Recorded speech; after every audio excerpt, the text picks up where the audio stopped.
Okay, so this is not the first time that you've seen this formula, and I'm glad because I didn't anticipate not being here. So I'm glad that we've talked about this a little bit already. Capital A is the final amount, A sub 0 the initial amount, R is our rate as a decimal, plus or minus is growth or decay, T is the time that we're waiting for our amount to change from start to finish. P is your period of the rate of change. So if you grow by 5% every 15 days, then that would be 5%, and that would be P would be 15 days. So that's however long the period is for that rate to go into effect. So if we jump into number 1, suppose that you deposit money into a savings account that receives 5%. That's our R. R equals 0.05.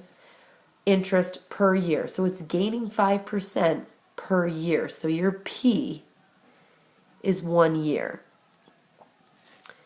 The amount of money, on the amount of money that is in the account for that year. Assume that you deposit 400. So this is into the account initially. So that's your A sub 0.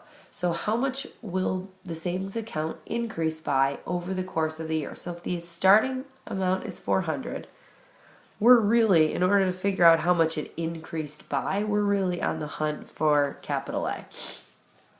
We know it's increasing, so 1 plus by 5%, so 0.05 to the, and it's telling us to also wait 1 year. Over the course of the year, after 1 year's time, what will this $400 then be worth? So this T is how long we're waiting, which is also 1 year. So 1 over 1.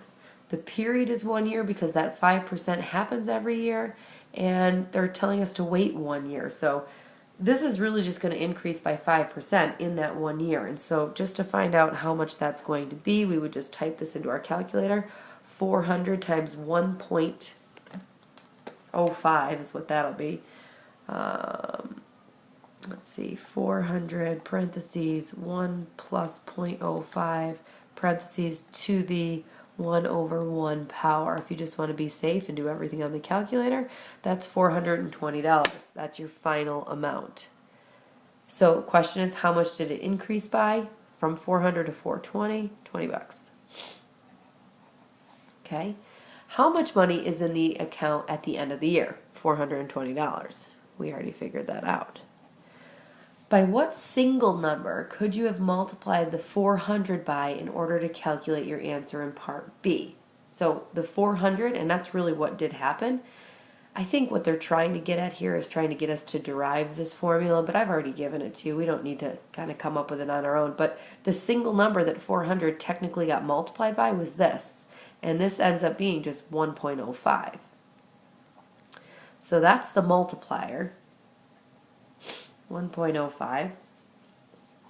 And then for D, using your answer from part C, determine the amount of money in the account after 2 years and 10 years. So we have to do this twice.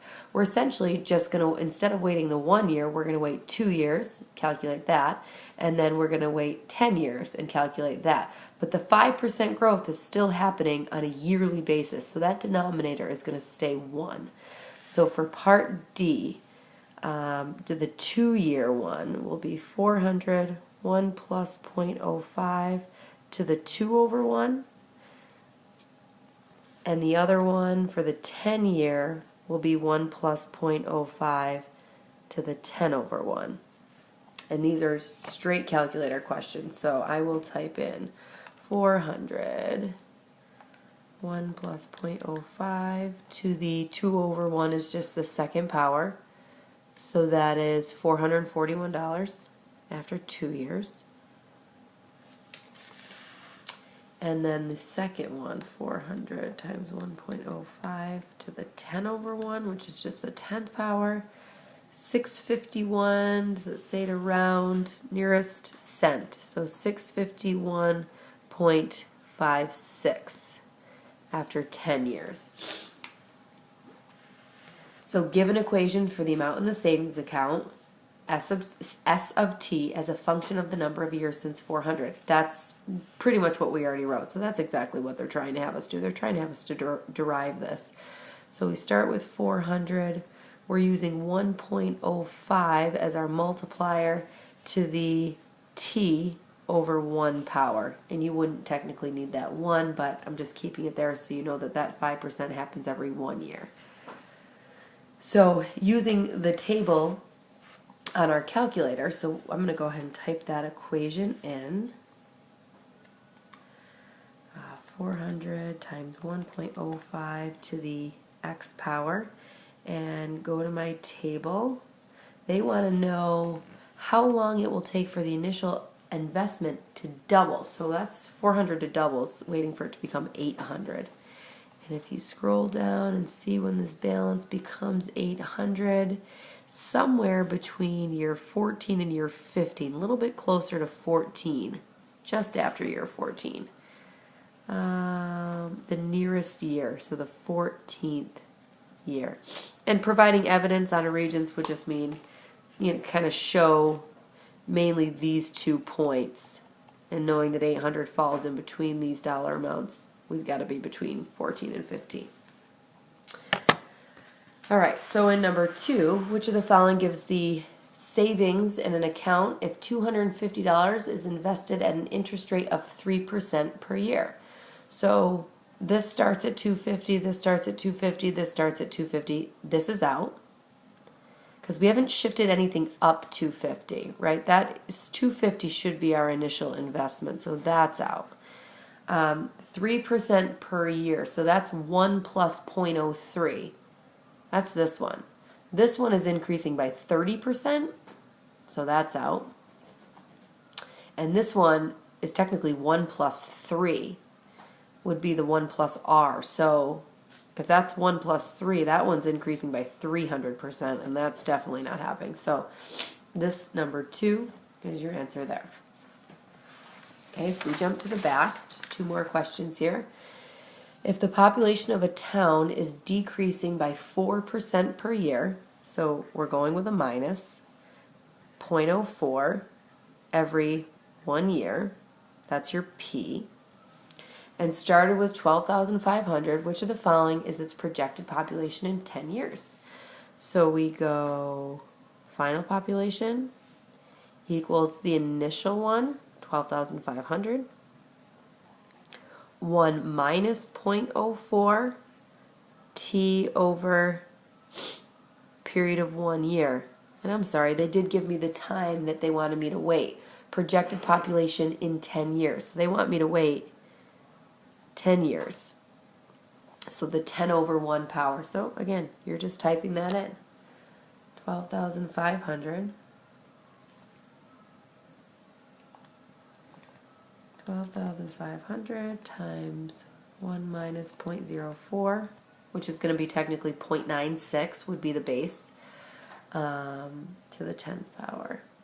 And there you are, the base being 0.96, being less than 1, tells you decay. So 8,310.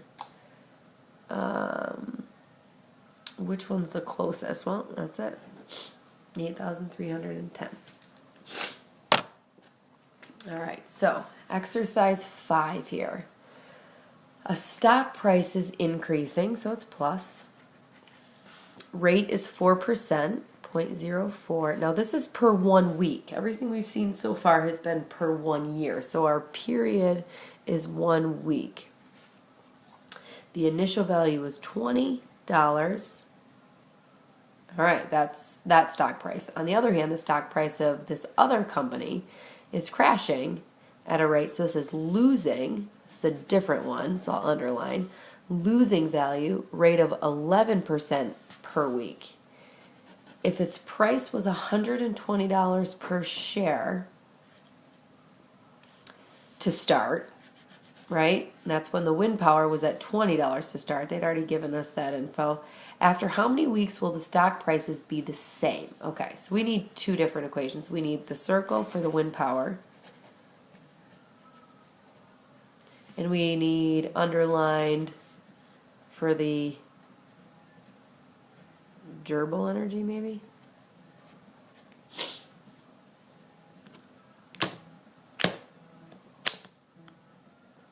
Okay, so the wind power final amount equals, the initial amount was $20, but it's increasing at 4% every T over 1 week. And this one, the value started at 120, but is decreasing by 11%. That's 0.11 per week. The question is, when will these final amounts be the same? So you're looking for when these A are going to equal each other. Well, if these A's equal each other, then we're really looking for when these equal each other. And this is really a calculator question. We're going to show what happens to this function starting at 20 and increasing, and this function starting at 120 yet decreasing, and see when they cross. So I'm going to type both of those in as two separate equations. Here's my 20 that's increasing to the t power. And here's my 120 stock, but that's decreasing at 11%. That's to the x power. So there's your 2. Now when I do my window, x is the number of weeks, t is our number of weeks that we're waiting. So I'm going to make my window from 0 weeks to 10 weeks and see if that does it. The y, the final amount, is the value of the stock, which this one starts at 120 and comes down. This is starting at 20 and going up. So I think 0 to 120 should be fine. I happen to have 200 in my calculator. That's more than enough, so I'll just keep it. So here we go. Here's the wind power with the exponential growth. Doesn't look so exponential yet over 10 weeks, but here's our exponential decay. All right, so 10 weeks wasn't long enough to see when they cross. So if I change my window and maybe go to 20 weeks, you'll see the growth of that one and the decay of that one. That's a stronger decay than this one is growth. That's because 11% is a bigger magnitude than 4%. So you can see the exponential decay better on that one. You would see the growth if I kind of went out further with that one. But at any rate, they do cross. So if we want to find out when, second trace, and then scroll down to intersect. Enter, enter, enter. And they're intersecting at 11.5 weeks, which is at a stock price of $31.40. So right, the x coordinate is your t, that's your number of weeks. So at the 11.5 week mark, the stock price, whether both be the same, is $31.40. When will the stock prices be equal graphically? And again, it says draw a well-labeled graph. We see it, so I'm not going to draw it, but that's 11.5 weeks. And I'll just say at $31.40.